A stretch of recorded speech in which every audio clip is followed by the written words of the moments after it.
IPL 2026 सुरू होण्याआधीच cricket विश्वात एक जबरदस्त इकॉनॉमिकल ब्लास्ट झालाय. रॉयल चॅलेंजर्स बँगलोर ही टीम तब्बल $1.78 मिलियन म्हणजे जवळपास 16,700 कोटी रुपयांना विकली गेली आहे आणि राजस्थान रॉयल्स सुद्धा $1.63 बिलियन म्हणजे 15,300 कोटी रुपयांना विकली गेली आहे. RCB ची मालकी आता 5 मोठ्या कंपन्यांकडे आली आहे आणि या सगळ्यात जास्त चर्चेत असलेले नाव म्हणजे आर्यमन बिर्ला. हे आर्यमन बिर्ला एकेकाळी क्रिकेटर होते आणि राजस्थान रॉयल्सने त्यांना 30 लाखांना खरेदी सुद्धा केलं होतं. पण मग असं काय झालं की या व्यक्तीने पुढे जाऊन क्रिकेटच सोडलं आणि एक स्टार टीम विकत घेतली. आर्यमन बिर्ला यांची गोष्ट बघूया त्या व्हिडिओमधून. नमस्कार, मी संकल्प पाटील आणि तुम्ही बघताय लगावबत्ती. 28 वर्षीय आर्यमन बिर्ला एक अशी व्यक्ती जी जन्मापासूनच एका प्रचंड मोठ्या बिझनेस साम्राज्याचा भाग आहे. ते कुमार मंगलम बिर्ला यांचे सुपुत्र आहेत आणि आदित्य बिर्ला ग्रुप हा भारतातल्या सर्वात मोठ्या आणि प्रभावशाली उद्योग समूहांपैकी एक आहे. सिमेंटपासून टेलिकॉमपर्यंत, मेटल्सपासून फायनान्सपर्यंत या ग्रुपचा विस्तार इतका मोठा आहे की हजारो कोटींचं साम्राज्य आज त्यांच्याकडे आहे. पण इतकं सगळं असतानाही आर्यमन बिर्लाने सुरुवातीला बिझनेस नाही तर क्रिकेट निवडलं आणि हेच त्यांना बाकी इंडस्ट्रियलिस्टपेक्षा वेगळं बनवतं. आर्यमनने आपल्या क्रिकेटिंग करिअरची सुरुवात मध्य प्रदेशकडून रणजी ट्रॉफी खेळून केली.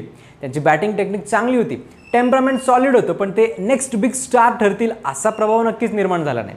त्यांनी फर्स्ट क्लास क्रिकेटमध्ये 9 मॅचेस खेळून 414 रन्स केलेत, ज्यामध्ये एक शतक आणि एक अर्धशतक होतं.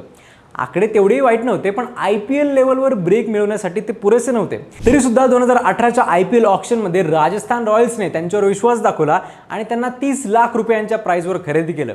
इथे सगळ्यांना वाटलं की आता आर्यमनला मोठ्या स्टेजवर स्वतःला प्रूव्ह करण्याची संधी मिळेल, पण तसं झालंच नाही. पूर्ण सीझन गेला पण त्यांना एकही मॅच खेळायला मिळालीच नाही.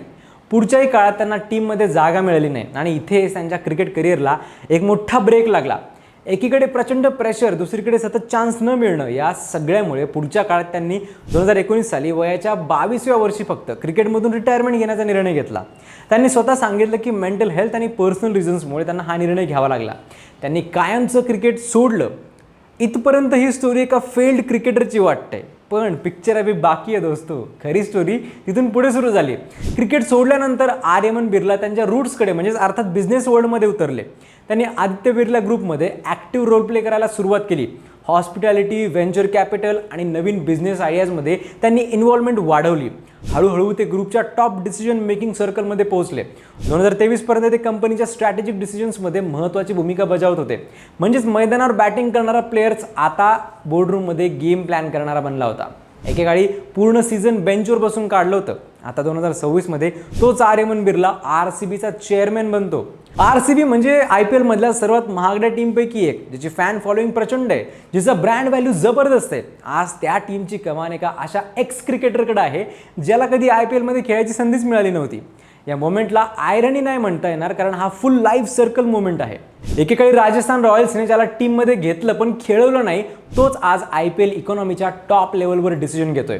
आणि यामध्ये एक मोठा धडा आहे हा की कधी कधी तुम्ही जिथे फेल होता तिथूनच तुमच्यासाठी यशाचा नवा मार्ग तयार होतो. दरम्यान RCBच्या या डीलकडे पाहिलं तर आणखी एक गोष्ट स्पष्ट होते की IPL आता फक्त क्रिकेट राहिलेलं नाहीये, हे एक मोठं बिझनेस मॉडेल बनलंय. 2008 मध्ये विजय माल्या यांनी ही टीम फक्त $111 मिलियन म्हणजे 446 कोटींना विकत घेतली होती आणि आज तीच टीम $1.78 बिलियन म्हणजे अराउंड 16,700 कोटींना विकली जाते. म्हणजे जवळपास 16 पट वाढ झाली 19 वर्षात. IPLच्या इतिहासात ही पहिल्यांदाच अशी वेळ आहे जेव्हा फ्रँचायझींच्या किमती इतक्या प्रचंड लेवलवर पोहोचल्या आहेत. RCBची मालकी आता Aditya Birla group, times group, bolt ventures आणि ब्लॅकस्टोन यांच्या कन्सोर्टियमकडे आली आहे. शिवाय राजस्थान रॉयल्सची टीम सुद्धा $1.63 बिलियन विकली गेली आहे, म्हणजेच 15,300 कोटी. 2008 मध्ये 270 कोटींना विकली गेलेली टीम आज 15,300 कोटींच्या वर जाते, म्हणजे 24 पट ग्रोथ. यावरून IPLचा ब्रँड, त्याची मार्केट व्हॅल्यू आणि त्याचा ग्लोबल इम्पॅक्ट किती मोठा झाला आहे हे समजतं. आता प्रश्न असा आहे की हा ट्रेंड पुढे काय दाखवतो? भविष्यात IPL मध्ये फक्त क्रिकेट स्किल्स पुरेशा असणार नाहीयेत, तर बिझनेस अंडरस्टँडिंग, ब्रँड व्हॅल्यू आणि लॉंग टर्म विजन याही गोष्टी तितक्याच महत्त्वाच्या ठरणार आहेत.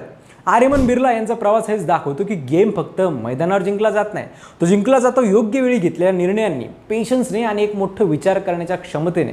तुम्हाला काय वाटतं, आजच्या यंग क्रिकेटर्सनी फक्त मैदानावर फोकस करावा की बिझनेस साईड सुद्धा समजून घ्यायला हवी? कमेंट्समध्ये नक्की सांगा आणि अशाच इंटरेस्टिंग क्रिकेट व्हिडिओसाठी सबस्क्राईब करा लगावबत्ती.